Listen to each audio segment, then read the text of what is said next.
Well, hey there, this is for women. And does your voice ever crack when you sing? Well, mine sure has. And I'm going to tell you why it does that in just a second. Hi, this is Mike Goodrich with The Inner Singer.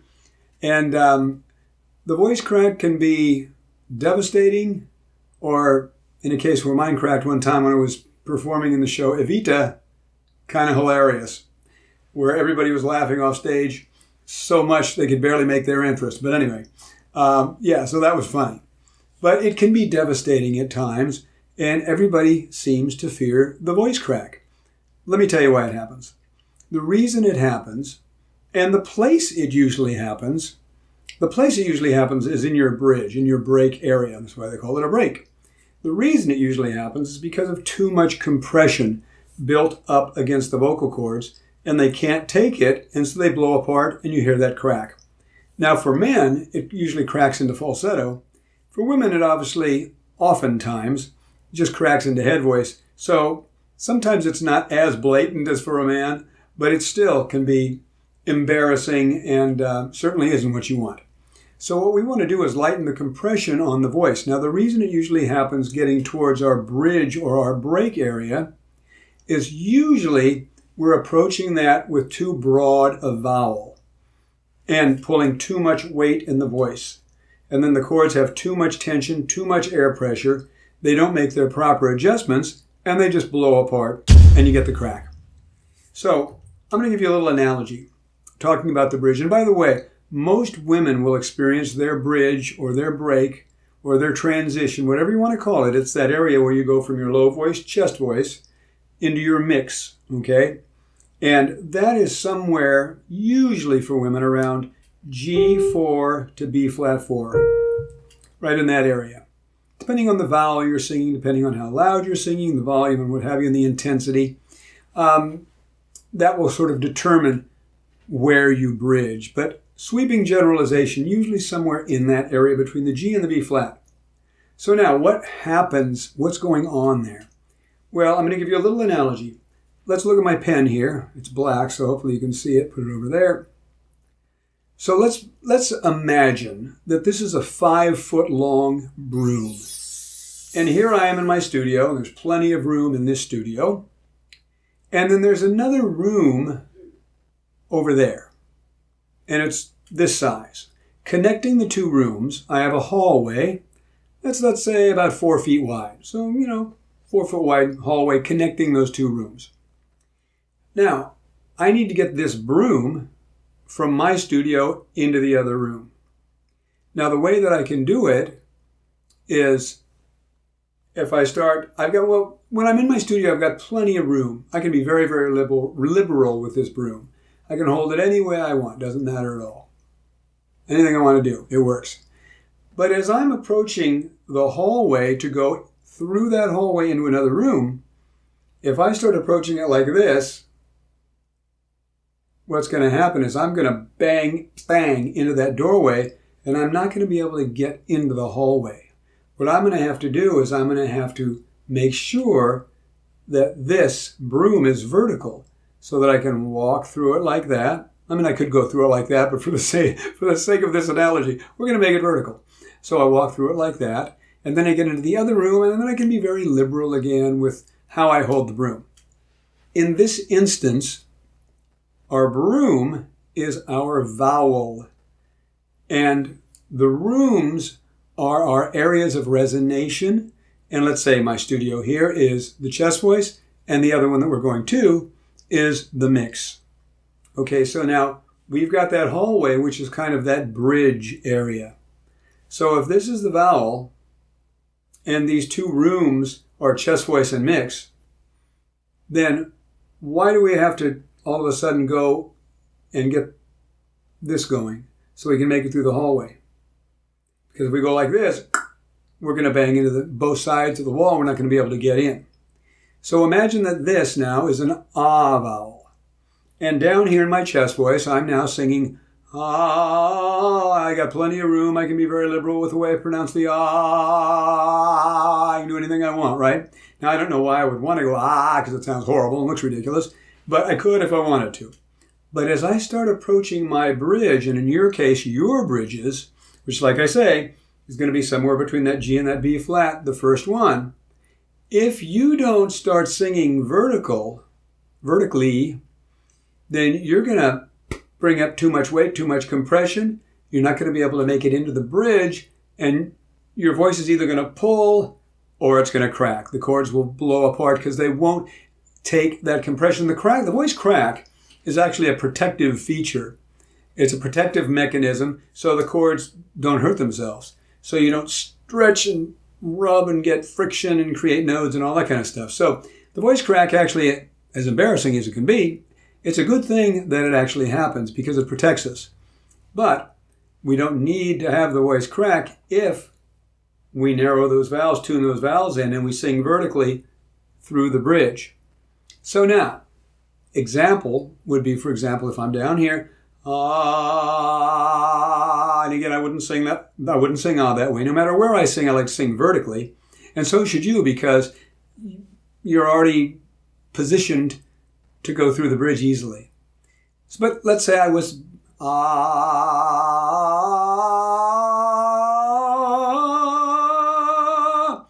Now, the change in quality is kind of ridiculous, but you can see how I went from horizontal to vertical. And I had to do that or I wouldn't make it through the bridge. I'd break. But it sounds ridiculous, right? Because I'm down here and up there. It's like, that's totally different quality and sounds stupid. But what if I maintain a vocal posture, through the entirety of my range? And I say, I say instead of I'm always vertical. So even though you can be a little bit more liberal down in the chest voice, don't be. Because it's going to sound bad, it's going to be a dramatic change, and it's going to be much more difficult to make the bridge. And when you listen to the great singers that you like, most of them probably have either been trained or they just sort of intuitively sing versus ah. Okay, so that's the first thing that's going to really, really help you. Now I want to give you a couple of exercises in your bridge that will help you. And then I want to teach you how to go through a song and take care of the crack if you have one. Okay, so now let's look. First of all, I'm going to give you an exercise from D flat 4 to D flat 5. And I want you to say the sound like foot. You're going to put an N in front of it so it's nuh like nook. That is a very narrow, tuned, vertical sound. Okay? And if you took and you went like this, and you said no, no, no, no, no, no, no, no, no, no. Now that's a really good place to play around with this because that D flat up at the top is across your first bridge. So you're going to have less of a propensity to pull your chest voice up to it. So why don't you try, unless you're driving. If you're driving, don't do this. But if you're driving, you're probably not watching a video either. But why don't you try that? You're going to do this on no. And your turn. Here we go. And stay with me. Come on down.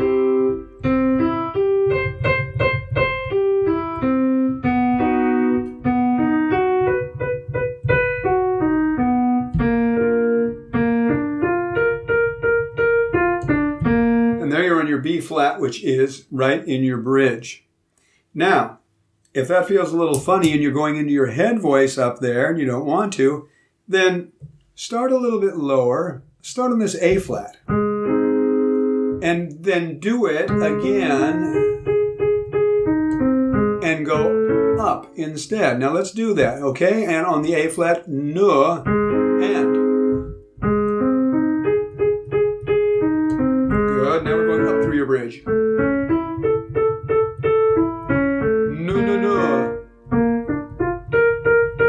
That's your B flat.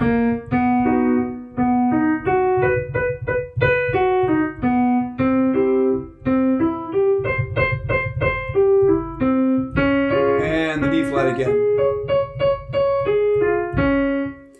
So that nuh is a phenomenal exercise that helps you stay vertical. So use that nuh with any passage in a song that's challenging to you.